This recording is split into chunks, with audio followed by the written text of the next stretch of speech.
Yo, the story continues. I swear. Like, just seeing these titles just make me wonder where the hell was D Haven? Where was Memphis Bleak? Where was Dame Dash when all this was happening? Like Big Pun was just terrorizing Jay-Z. But I don't know what really happened. It just say Big Pun put a gun to Jay-Z chest and chased him around the couch. Now, the only way we're gonna find out the full story is by getting straight into this video. You know what I'm saying? Hit that like button, subscribe. I appreciate y'all.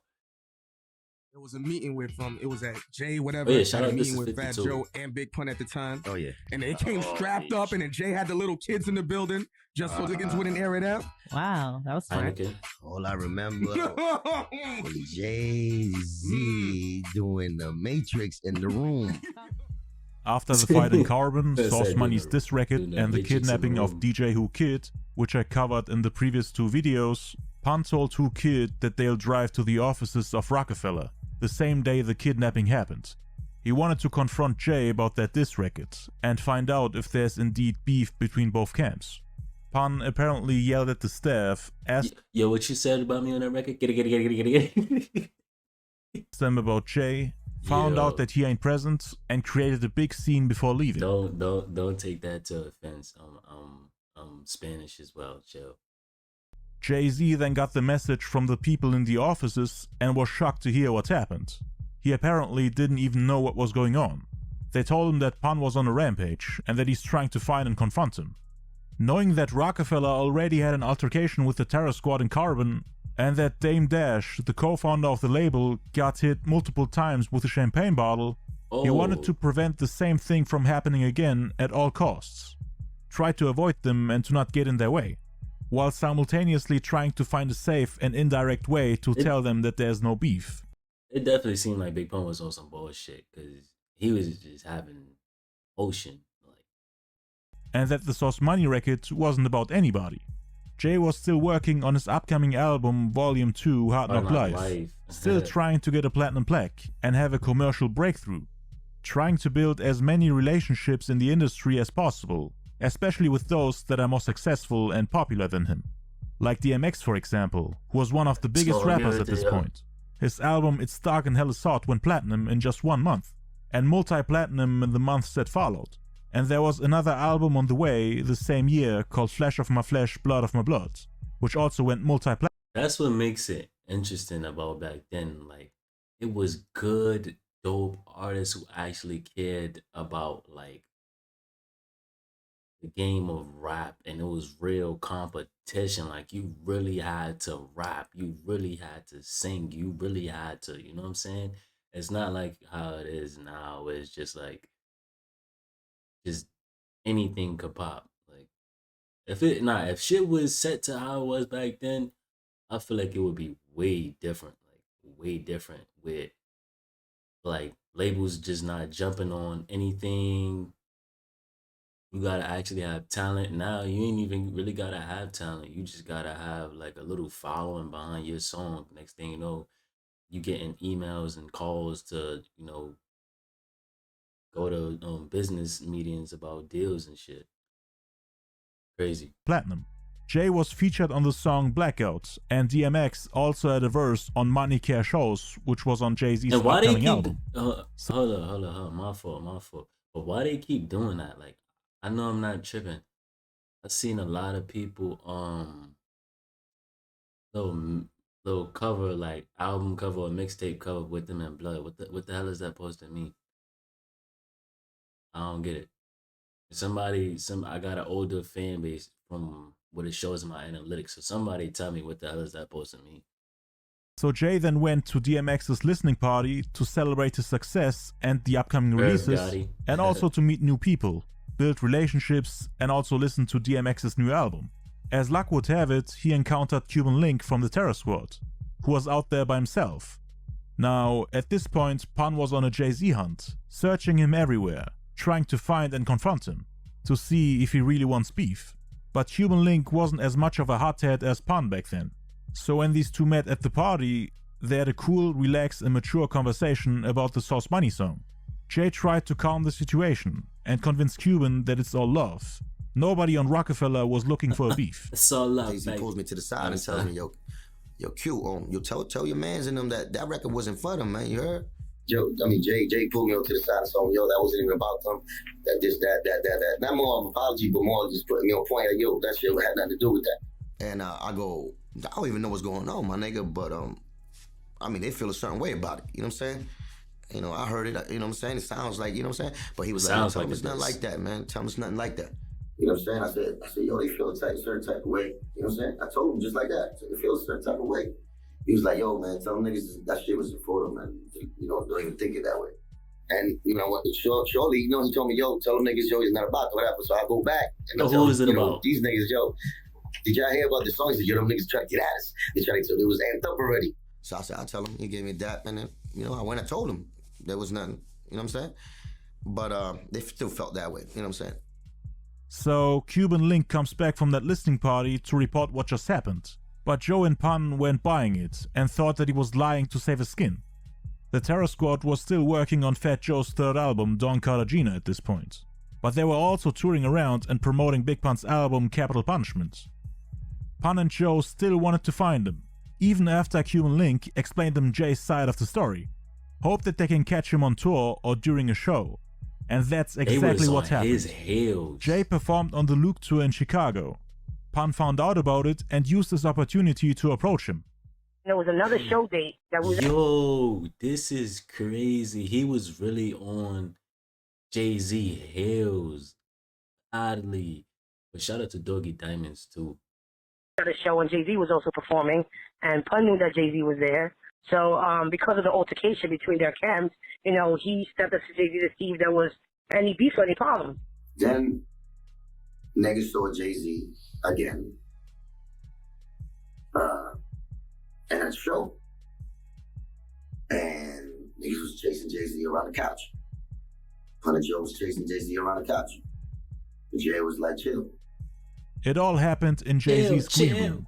He was relaxing before coming on stage. Should have cost a launch. Pun was supposed to perform there too, but I guess Jay either didn't know or didn't think much of it, cause he had already spoken to Cuban Link and clarified that the song wasn't about them. Everything I'm about to tell you has to be taken with a grain of salt, cause we only got statements by people who weren't present in that incident. There were only 3 witnesses in this private conversation: Pun, Fat Joe, and Jay-Z. Pun, of course, passed away about 1.5 years after this incident. We never got his side of the story in an interview. We only heard from people repeating what he allegedly told them. Fat Joe doesn't want to speak on it cause it would reignite the beef. He never mentioned this incident in... Can somebody let me know, did Big Pun pass away? If anybody know. Interviews. He was once asked about it in November... Never really did my research on it too much. 2001, right before Nas dropped his Jay-Z diss record Ether. People leaked the original verses of the unreleased version online. I did a whole video on this, which you should definitely check out. The guy who did the interview read out the lyrics in front of him and asked him for his opinion. Call yourself a gangster, but you were begging for pardon that night in Carbon when Terror Squad flipped on your squadron, tried to front on their checks till Pun put a gun to your chest. Fat Joe responded by saying that he's looking forward to hear the diss track, while being a little surprised that Nas just made him part of the beef. He then added that anybody can get it if they really want beef with him, and he shall ask Jay-Z about that part with the gun, cause he doesn't want to speak on it anymore. And we all know Jay-Z won't ever speak on it. Only thing he'll do is make a couple of phone calls to correct people, like how he did with Noreaga when he confirmed the rumor of Pun hitting Jay-Z with a bottle, even though he wasn't there. All we're left with are rumors and vague descriptions of what... I feel like Jay-Z feel like he too big. I mean, I can't say that's wrong, but I feel like he feels, yo, I'm too big to come down and be speaking on something like that. That's, you know, mad long ago. That probably to him is irrelevant, but I can't say it is, because if you call it Nori and you tell him, yo, nah, that's not the story, you know what I'm saying? Make sure next time you tell it like this or whatever. You know what I'm saying? Went down, cause Big Pun told Cuban Link and his wife what happened, but he avoided the details. And what they said is this: Pun and Joe met him in that room to ask him if there was any problem, and if the Sauce Money disc was about them. Next thing you know, Jay got scared and chased around the couch by Pun, while screaming for help and begging him to chill. They made peace, and that's it. I think they had a meeting with him in a room. And they told him, "Yo, let me talk to you for a minute." And just Pun told me he was chasing him around the couch, like, you know, Pun started wilding. You know, I remember how Pun used to get with the psycho shit, with the demons. He used to scare everybody with that shit. Like the demon shit that he's in him. So I know how I get. Joe and Pun went to meet him inside a room. And, Jay was, you know, I'm a track star inside the room, around the couch. They came out the room and they chased Jay-Z around the couch. You know, that Pun and Joe came back and told me that, and my brother wouldn't lie to me. He came back and said, "Yo, we had that nigga running. We had him running around the room." They chased Jay-Z around the couch? Yeah. And they came strapped up, and then Jay had the little kids in the building just so niggas wouldn't air it out. Wow, that was smart. All I remember was Jay-Z Hold on. doing the... Are they saying Jay-Z brought kids in the building as a tactic to get niggas not to shoot? I don't think that's smart. Cause what if he was a real hothead and didn't care about that? I don't think that was smart, Jay. The Matrix in the room by the couch and Pun chasing him. Wow! Pun chased Jay-Z. And Joe talking shit. So he said, you know, that Jay was like running around the couch and said, "Yo, I didn't mean that like that." You know, whatever. No punches were thrown at that time, but you know, that's a story my brother told me, so I go with it. We heard stories of Jay putting kids in the lobby so that Pun, Joe and the Terror Squad wouldn't shoot up the place. Other rumors suggest that Jay got pistol whipped by Pun, beaten up, a gun pressed to his chest, the story that Nas told us, yelled at, insulted, humiliated, emasculated, the full package. There are thousands of rumors, and most of them are probably made up. Some could be exaggerated or misremembered versions of what... If they speaking on it, you know, if Big Pun was here, he would have definitely spoke on it, and that would have probably sparked something back up, probably because they would have been like, "Nah, he telling the full story, this and the third." So that would probably started something behind closed doors. But you see, he wasn't afraid to pull up, so he would have probably pulled up on Jay again, like, "Yo, do we got problems?" Feel me? Pun told his friends, or what eyewitnesses have seen. They may be true to some extent, but we'll unfortunately never get a clear breakdown or explanation for it. Jay would hurt his reputation if he ever spoke on it, and Joe refuses to talk about it. So it was like a secret thing on the records? Or was it like, no, everybody was like, beef. Niggas knew, though. Right. Niggas in the industry The knew. niggas knew about it. The industry 98, niggas knew 99. what was going on. Just people didn't know. I've heard so many stories. I can't talk about that. Anyway, let's address some of the rumors that are floating around. Rumor 1. Big Pun hit Jay-Z on the head with a bottle in Chicago. This rumor has been debunked by Cuban Link and Pun's wife. Jay-Z performed as if nothing happened after that meeting, and so did Pun. Nobody had visible injuries. Pun went in with Cuban and a few other guys and went to Jay-Z's green room, and as fast as they went in, they came out, and, you know, Pun came out and said there was no problem. You know, they squashed and it was all good. You know, Pun performed and Jay-Z performed, and he even let me, you know, cause I was dying. I needed to see Jay perform, so he let me go on the side of the stage and I seen him perform. Why would you make peace with someone who just hit you with a bottle? Most people say that incidents happened in Carbon. We covered that in a separate video. Rumor 2. Pun threw bottles and different objects at him but missed. This is false too. There was no bar in the green room. No bottles to throw. Rumor 3. Jay-Z tried to punch Fat Joe but missed. Pun got mad and chased him around the couch. People think this is true due to a song lyric on his album Yeah Baby in the year 2000. The desert or the shotty, whatever, you the body that chose to be the dumb nigga at the party. These lines have nothing to do with Jay-Z. I mean, they didn't even meet at a party, they met on tour. And this is also not about that night in Carbon. Cause according to Cuban Link, Jay and Pun didn't meet that night. They didn't even know if Jay was there. Too much Bacardi started speaking dumb. Then you tried to snuff Joe. Must have been Puerto Rican rum. The incident that Pun addressed here happened a year later in 1999. It was about a fight in a club in Bridgeport, Connecticut, where Fat Joe, Cuban Link, Tony Sunshine and a few other Terror Squad members clashed with the owner of an Italian club, his family and friends. What Puerto Rican parade in Connecticut. We went over there because of Pun. And because we trusted this guy. We went up there. We went up there because of Pun. Pun was the only guy that didn't go. Cuban Link, right? The guy, the main kingpin, who's treating us like a king, right? He got his wife with him, the Nena. The guy accused Cuban of trying to fuck his girl or whatever. Cuban Link bought shots for all the ladies in the club, and one of the Italians got mad cause one of those girls was his wife. He slapped the shot off her hands and the drink splashed onto Cuban Link. That quote-unquote dumb fella at the party started the fight out of nowhere. He was drunk, that's what he was talking aggressive, about. and looking That's for a what he's talking fight. Whatever, you the body that chose to be the dumb nigga at the party. Too much Bacardi started speaking dumb. I said, my brother, what's going on, my nigga? You know what I'm saying? You slapped that shit got on me. I don't give a fuck, nigga. Nigga, get the fuck out of here, nigga. I'm from Brooklyn. That nigga told me that shit, but like in my face. I think Cuban punched him in the face. Yeah. He knocked him out. He punched him in the face, right? Knocked him out, and now set everything off. Now we go from Puerto Rican parade, we just performed, It's a whole to brawl. 5,000 guys in the club jumping us.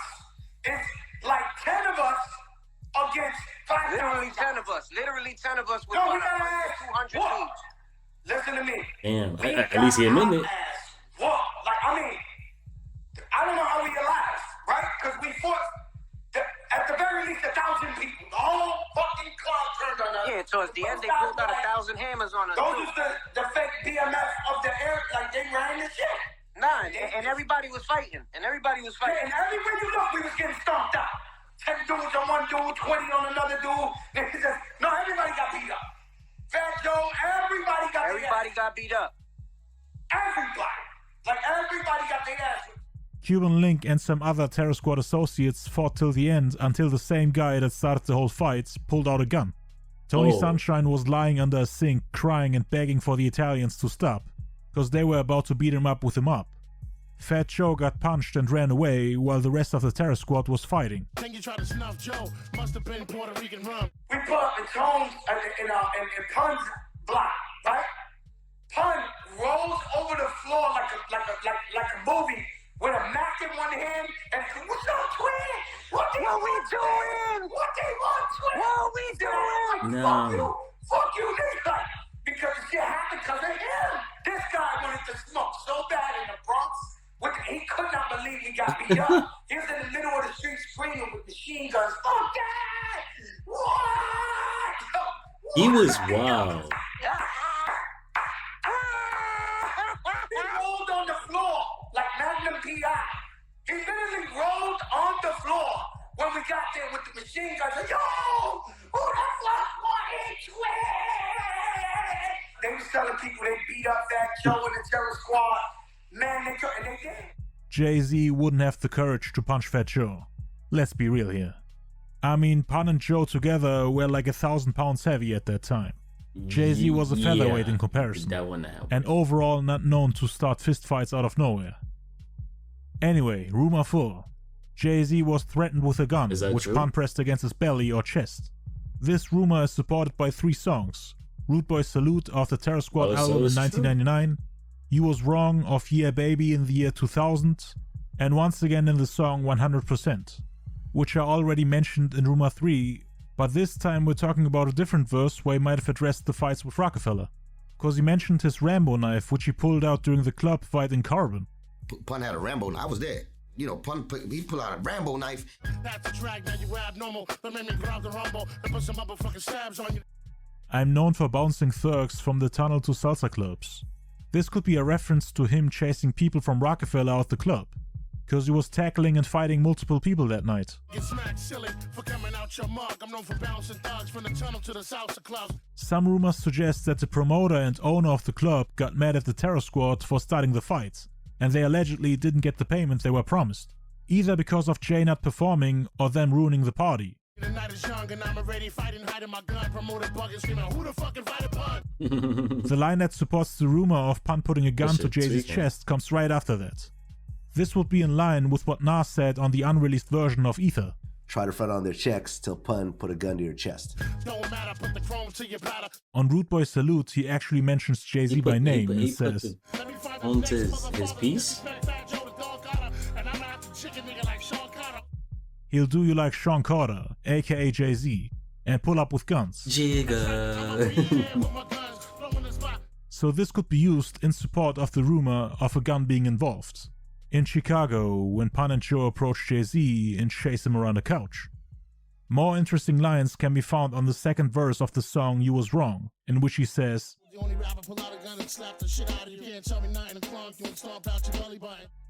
people use this verse to confirm the rumors of Pun pistol whipping Jay-Z. And then he says, too quick to blast, some fellas talk shit and dash. Nah, imagine that. Over. This could be a reference to Jay getting chased around the couch and screaming, I didn't mean it like this. Oh, nah. Yo, imagine, like, imagine y'all in the club and you just, like, take it to back then. You just see Big Pun just hitting Jay-Z. Over. That's in the green room during the Loop tour. Marcy son ain't nothing nice. We are talking about a man who beat up his wife with a Mac-10. So if you can pistol whip the mother of your children and kidnap a DJ with an Uzi, then wild. I don't think it's beyond your capabilities to... Yo, he was wild. He was wild. He definitely needed, that nigga needed a hug or something. Ain't no way. To threaten your rivals with a gun. Another quote-unquote piece of evidence for many people is Nas's unreleased Ether verse, which Fat Joe refused to speak on when he was asked if those lines are actually true. Cause Nas said the exact same thing as Pun. They were all very close. So it's not unlikely that he told him about that meeting. Sorry to keep pausing. Don't click off the video. But I think he just don't want to speak on it for the simple fact that Nas and Jay-Z is cool now. So it's like he don't want to bring Nas into it, and then Nas got to confirm, and then Jay-Z looking at him weird, and that whole, you know. Cause Nas had his own list of issues with Jay. I mean, they were beefing with each other. Joe didn't shut those rumors down when he was asked. He could have just said no. This was right before he squashed his beef with Jay. The only reasons why he didn't give an answer are either because the lines are true, because he didn't want to ruin Nas's punchlines on his diss song, or because he loves to create controversy. Nas could have also just exaggerated that part about the gun to make Jay look even worse. I mean, it was a diss track after all. It's possible that Fat Joe asked him to remove those lines from the song because they're either untrue or because he doesn't want to add more fuel to the fire, now that their beef is squashed. Rumor 5. The meeting took place because of that fight in Carbon. Pun and Joe didn't get their promised money after Jay-Z refused to perform that night. They allegedly forced Jay to pay them $15,000, and the chasing around the couch happened after he refused to pay. They forced him to write a check, and afterwards they squashed the beef. People use the line on Ether as an indicator for the rumor being true. Try to front on their checks till Pun put a gun to your chest. Tried to front on their checks. So according to Nas, it was about money. This story could be true, but it's not really in line with what Cuban Link said. The way he told it, it was more about Pun wanting to ask about the diss track and see if he really wanted beef with him. It could have been a combination of all those things that have transpired before that incident. Yeah. Pretty sure Pun didn't just forget about that fight. Rumor 6. This incident happened in Jay-Z's Rockefeller office in New York. And there's another source saying it happened in Jay-Z's 4040 Club, also in New York. But that rumor is made up, cause the 4040 Club opened in 2003, 3 years after Pun had passed. So how the hell is Pun supposed to chase him around the couch when he's dead? And it wasn't in Jay-Z's office either, cause Pun told Cuban Link and his wife that it happened in Chicago during a tour. The last rumor is a full breakdown of what happened, posted by someone who claims to have worked there. I would take this one with a huge grain of salt, cause this could have been written by some random troll on the internet, who's just looking for attention. He said Pun and Joe came there with like a dozen people who forced everybody in that green room outside except Jay-Z. They even pushed his Hawaiian bodyguard outside and he couldn't enter the room, cause the people who came with Fat Joe and Pun blocked the door. The witness didn't see what happened inside cause he was outside as well. Nobody could get in there, not even the bodyguard. He said he heard Jay-Z scream and run less than a minute after they closed the door, trying to call his bodyguard for help and begging Pun to stop. At that moment, the bodyguard tried to get in but was once again pushed back. Fat Joe and Pun were both yelling, but they calmed down eventually. And then the witness didn't hear anything else for like 5 minutes. I guess they were speaking in a normal tone. It wasn't loud enough for the people outside to hear. Pun and Joe then came out and walked away with their team. The bodyguard then stormed inside, and all of a sudden the witness heard Jay-Z yelling, most likely at the bodyguard for doing such a terrible job. And that was basically it. The story may be true, but could also just be made up. Who knows? I'm not saying that I believe it, but it's not unlikely that it transpired in a similar way. Brooklyn is hardcore, except for Jay-Z. Brooklyn is We hardcore. got surrounded by 90 the other day. That's like except for Jay-Z in them. Man, this is a good funny video. Damn. Rest in peace, Big Pun, man. He definitely was on Jay-Z Hills. But shout out to Jay-Z too. I don't know. It seemed like Big Pun didn't play around. He didn't bullshit. Shout out to Fat Joe too. Definitely shout out to Doggy Diamonds. Spoke to him probably like mad long ago on my other Instagram and shit shows. Shout out to him. That being said, I appreciate y'all for all the love and support. Love is love. Continue liking, continue subscribing. I'm saying continue commenting. I see all of them and I reply. I'll catch you on the next video.